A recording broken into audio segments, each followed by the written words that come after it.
નમસ્કાર, આપ જોઈ રહ્યા છો નેશન પ્લસ ન્યૂઝ. હું છું આપની સાથે હેતલ ભગત. વડોદરા મહાનગરપાલિકાની વડી કચેરી ખાતે સામાન્ય સભા ડેપ્યુટી મેયર ચિરાગ ઝવેરીના દુઃખદ નિધનને લઈને શોકદર્શક ઠરાવ બાદ મુલતવી રાખવામાં આવી હતી. વડોદરા મહાનગરપાલિકાની વડી કચેરી ખાતે સામાન્ય સભા મળી હતી.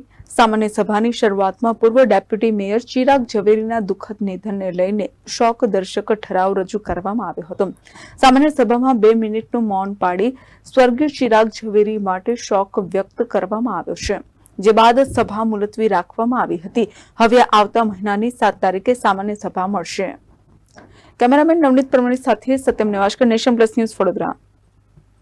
સમાચારોના સતત અપડેટ મેળવવા માટે અમારી નેશન પ્લસ ન્યૂઝની યુટ્યુબ ચેનલને સબસ્ક્રાઇબ કરો, બેલ આઇકન દબાવો અને જોડાયેલા રહો ફેસબુક, ઇન્સ્ટાગ્રામ અને ટ્વિટર પર.